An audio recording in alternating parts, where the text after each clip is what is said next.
Deus, o Espírito Santo, que nos conduz desde o nosso batismo, também nos conduz quando nós queremos meditar na sua palavra, especialmente na Epístola de Gálatas, que nós ouvimos hoje. Amém.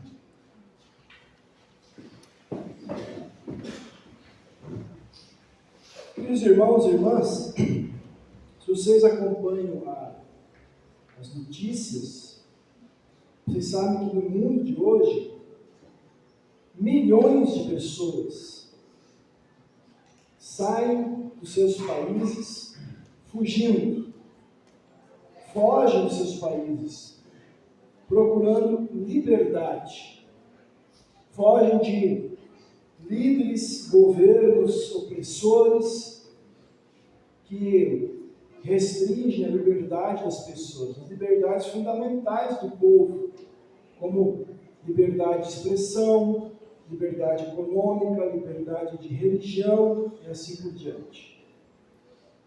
Nessa semana, eu ouvi um relato de um casal que conseguiu fugir do seu país, onde era oprimido, e veio parar aqui na nossa cidade. Mas por causa da fuga deles, o governo lá de onde eles saíram, agora está ameaçando os familiares deles, que ficaram lá. Isso, infelizmente, acontece muito. Aqui no Brasil, nós ainda temos liberdades. Eu digo ainda, porque há muitas tentativas aí de começar a restringir as nossas liberdades. Mas a gente também, mesmo tendo liberdades, a gente quer ser libertos de algumas coisas. Eu acho que vocês vão concordar comigo. A gente quer ser liberto de coisas como políticos corruptos. A gente quer ser liberto de altos impostos e poucos benefícios. A gente quer ser liberto, por exemplo, de má administração pública, que usa mal o dinheiro dos nossos impostos. E eu tenho certeza que todos nós queremos um país melhor para nós, para os nossos descendentes. Por que eu estou falando isso? Porque eu acho que nós podemos resumir tudo isso que eu disse com duas palavras: liberdade e direção. Liberdade e direção. A gente quer ser liberto de vários males que nos afligem e nós queremos ser dirigidos para uma vida melhor, para um futuro melhor para todos. Liberdade e direção também são os temas da epístola que nós ouvimos hoje. A carta de Paulo aos Gálatas, ela é chamada até de carta da liberdade cristã. E a gente pode resumir o que Paulo diz nesse trecho que nós ouvimos, que nós vamos comentar mais agora.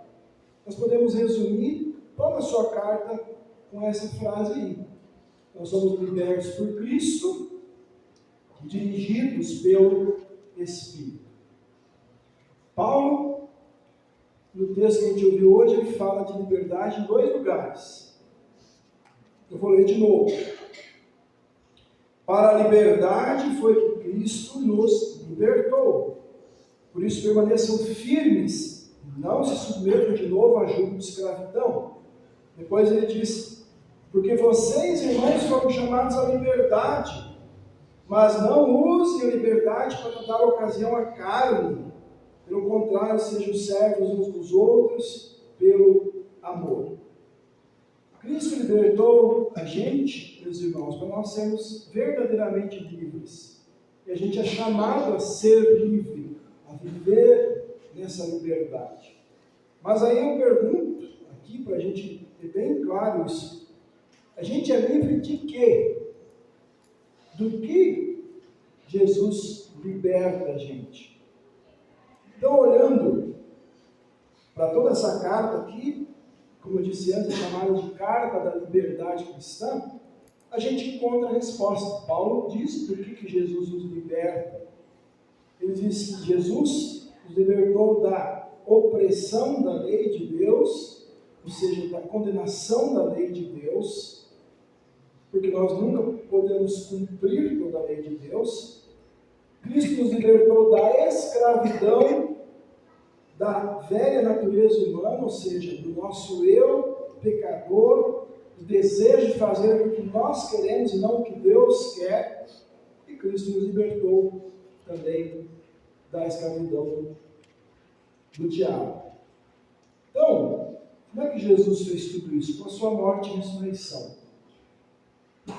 Lá na cruz, ele venceu, ele pagou o pecado que dominava a gente, pagou o castigo que a gente merecia por não cumprir a lei de Deus. Então, os que creem em Jesus já não estão mais debaixo, meus irmãos, do peso da lei, mas estão debaixo da liberdade, da graça de Deus. E quem está debaixo da graça de Deus não é mais dominado pelo pecado, não é mais dirigido pelo seu eu pecador. Uma maneira de a gente pensar assim nisso é, imagine dois grandes guarda-chuvas. Um é o guarda-chuva da lei, o outro é o guarda-chuva da graça de Deus. Se você está embaixo do guarda-chuva da lei, você vai ser condenado por Deus, por causa do seu pecado. E você é escravo do pecado e do diabo. Mas se você vem para debaixo do guarda-chuva da graça de Deus, esse guarda-chuva da graça de Deus livra então você dessa condenação. Mas também diz, agora viva responsavelmente nesta liberdade que eu te dou. Agora, nós ainda somos pecadores, mesmo libertos por Cristo, e a gente vive num mundo pecador. Aquilo que eu falei no começo, de que nós temos opressão política, econômica, etc., isso é por causa do pecado. O pecado causa isso na nossa vida e no mundo. Então, porque a gente ainda é pecador e vive no mundo pecador, Paulo então avisa, olha, permaneçam firmes, não se submetam de novo à escravidão, não usem a liberdade para dar ocasião à carne, ou seja, não usem a liberdade para voltar a viver uma vida de pecado, e ser escravo de novo dos desejos pecaminosos. Então, meus irmãos, nós não fomos libertos por Jesus para ser escravo de nós mesmos, ou tentar viver no reino de Deus e ao mesmo tempo no reino do mundo pecador. E é isso também que Jesus quer dizer no Evangelho de hoje, quando ele diz, olha, quem pega o arado e olha para trás, não serve para o reino de Deus. Ele está querendo dizer isso, olha, você agora foi liberto por mim, siga-me, e siga só a mim, e vamos adiante. Esqueça a sua vida passada, esqueça aquilo que escravizava você. Então, essa liberdade, meus irmãos, conquistada por Jesus, dada a nós pelo seu amor, essa liberdade nos dá paz.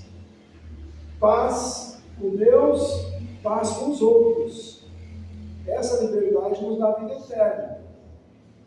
Mas ela traz consigo também responsabilidades, compromissos com Deus, compromisso com o próximo.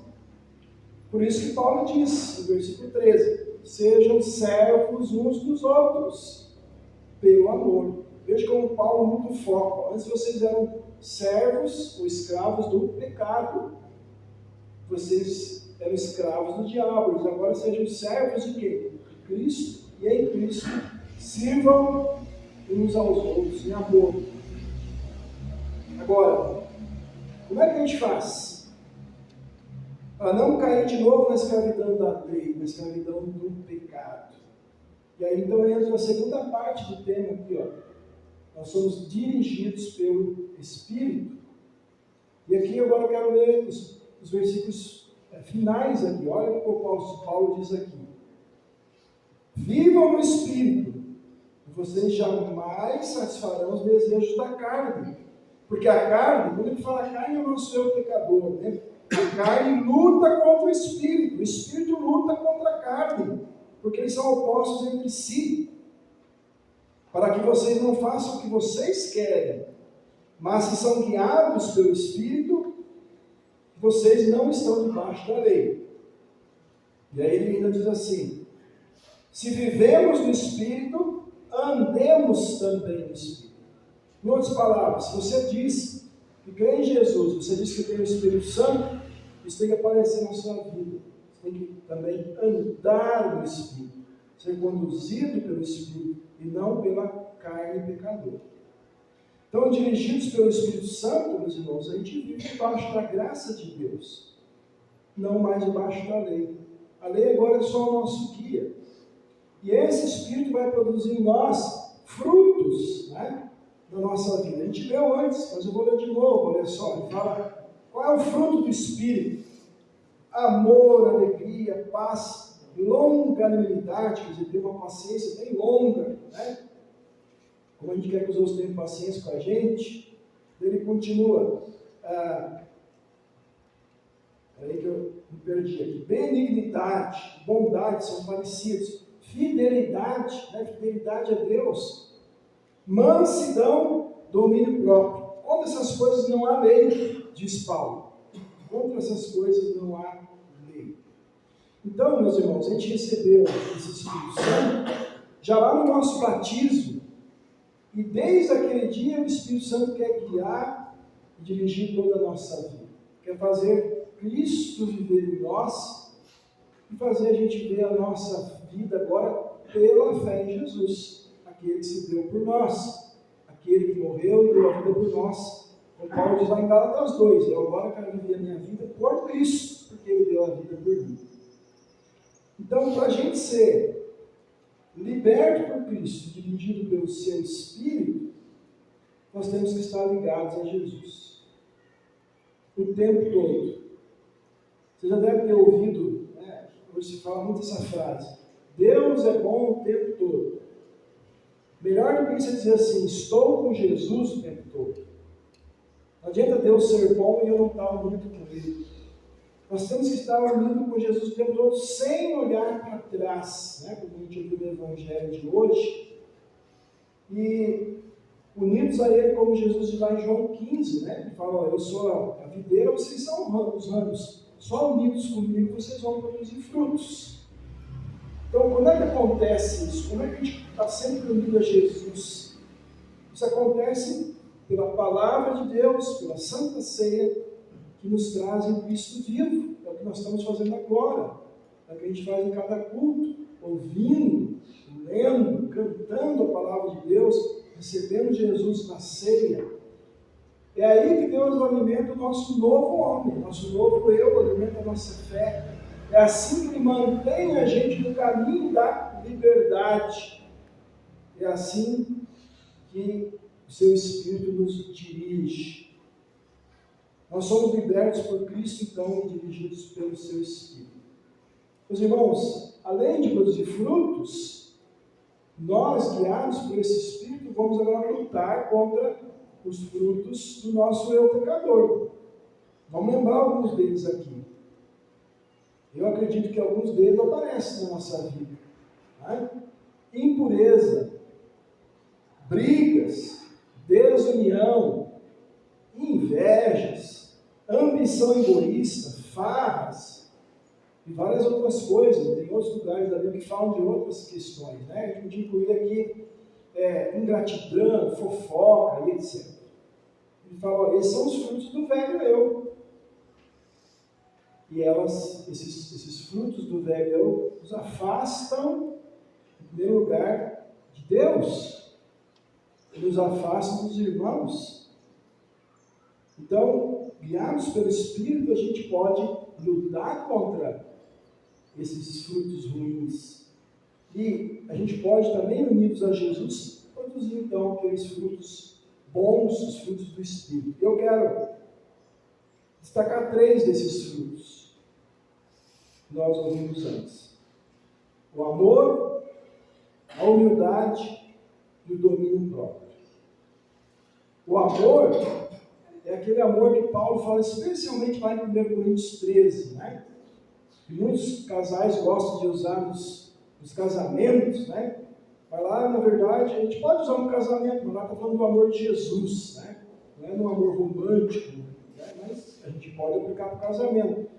E este amor, Paulo mostra lá, é muito mais do que sentimento e emoção. Porque sentimento e emoção sobem e descem, né? Vêm e vão. Mas o amor que ele fala aqui é autodoação. É eu me doar em benefício do outro. E qual é o maior exemplo desse amor? O sacrifício de Jesus na cruz por todos nós. Então, é esse amor que ele está falando, que o Espírito quer produzir na gente, o amor de Jesus. Segundo fruto, humildade. O que é humildade? Muita gente confunde humildade com ser pobre, né? Ah, a pessoa é humilde, quer dizer, ela é pobre. Não, humildade não quer dizer pobreza. Humildade é você ser forte, mas manter a sua força sob controle. Humildade é você poder fazer certas coisas que você quer fazer, mas você não faz em benefício do outro e em amor a Deus. Humildade é fazer o que Deus quer. Humildade é, mesmo eu podendo fazer o que eu quero, eu me colocar debaixo da vontade de Deus. Ontem aqui, né, tivemos reunião de jovens. Fica aí a dica, né, pais? Mandando seus filhos para a reunião de jovens. Estudamos Pai Nosso. Seja feita a tua vontade, assim na terra como no céu. Quando a gente ora isso, nós estamos dizendo, Senhor, faça a tua vontade na minha vida. Ter a humildade de dizer, Deus, a tua vontade é muito mais sábia do que a minha. Eu vou dar um exemplo só aqui. Talvez alguns de vocês já viram o filme, leram a história, desenho daquele personagem chamado Gulliver, né? Que é um cara como nós, mas ele chega numa ilha que todo mundo é pequenininho. Né? Só ele vira um gigante lá. E em um momento eles deitam ele no chão e amarram ele com cordas. Né? E ele se deixa amarrar. Ele podia se soltar facilmente. Então a gente pode dar um exemplo de humildade. Né? Ele tinha toda a força para se soltar daquelas cordas e fazer o que ele quisesse. Mas ele, humildemente, ele fica quietinho e deixa aqueles pequenininhos lá o amarrarem. E o exemplo maior é Jesus, né? Ele tinha todo o poder para nem chegar a ser crucificado. Mas ele se deixou dominar, prender, açoitar, coroa de espinhos, chicotadas e pregos. Humildade. Então, esse é um fruto que Deus quer que a gente tenha, contrário de orgulho, né? Exemplo, você errou contra alguém, reconheça o erro, tenha a humildade de dizer, meu irmão, desculpe, eu errei, perdão. Né? Você prejudicou alguém, né? Peça perdão. A pessoa vem te pedir perdão, fala, eu aceito o seu perdão. Que bom que a gente pode se aceitar. Né? Então, esse é o segundo fruto. E o terceiro é o domínio próprio. O nome já diz, né? Domínio próprio. É você ter controle sobre você mesmo. Você ter domínio de si e das coisas. Você usar aquele amor, aquela humildade que a gente falou antes, né? De maneira sábia. Então, assim, eu posso fazer tal coisa, mas eu tenho domínio. Não, eu não vou fazer. Né? Exemplos práticos. Eu posso me vingar de alguém? Posso, mas eu vou me dominar, porque Cristo vive em mim. Eu não vou me vingar, eu vou perdoar. Eu posso beber bastante? Eu até posso, mas vai fazer bem isso para mim, para os outros? Não, eu vou me dominar. Eu posso maltratar alguém? Posso. Mas eu vou ter domínio próprio, porque Jesus vive em mim, eu não vou maltratar. Tá? Eu posso, vamos falar de igreja, eu posso não vir ao culto, ao grupo de servos, ao grupo de... Posso. Mas essa não é a vontade de Deus. Então eu vou me dominar e vou lutar contra essa vontade e vou vir. Porque é isso que Deus quer. E assim por diante. Então, meus irmãos, nós somos libertos por Cristo, dirigidos pelo Espírito. Para quê? para, em amor, em humildade, em domínio próprio, viver uma vida livre daquilo que realmente escraviza a gente. O que é que nos escraviza? O pecado, a lei, o diabo, o nosso pecador. E viver uma vida agradável a Deus, de benefício ao próximo, porque o Espírito de Deus vai levar a gente a fazer isso, mesmo quando a gente não quer. Nós somos libertos e dirigidos pelo Espírito. E assim a gente pode ser realmente livre, meus irmãos e irmãs, controlados pelo Espírito. Assim a gente pode seguir Jesus sem olhar para trás. Agora, a gente vai fazer isso perfeitamente? Não, porque a gente é pecador. Mas o mesmo Espírito é o que nos faz saber que, quando eu erro, eu posso chegar diante de Deus e dizer: Senhor, eu errei de novo, perdoa-me, coloca-me no caminho certo de novo. E Deus diz: você está perdoado, vai, não peque mais, eu estou junto com você, eu caminho com você. Então assim nós vamos poder dizer o que a gente leu no Salmo de hoje, né? Tu, ó Senhor Deus, és tudo que eu tenho, o meu futuro está nas tuas mãos, tu diriges a minha vida. Como são boas as bênçãos que me dás, como são maravilhosas. Só o cristão pode dizer isso. Só o cristão que foi liberto por Cristo e é dirigido pelo Espírito. Então, meus irmãos, vamos dar graças a Deus pela sua libertação, pela direção que Ele nos dá em Cristo e no seu Espírito. E vamos levar essa liberdade para as outras pessoas. Muita gente ainda é escrava dos seus pecados, escravo do diabo, vive sem direção na vida. A gente sabe o caminho certo. Então, vamos nós levar para essas pessoas essa liberdade de Cristo. Convido vocês ficarem de pé. Nós vamos ler todo mundo junto. Depois vamos cantar o ofertório. Vamos lá? Somos libertos por Cristo e dirigidos pelo Espírito. Amém.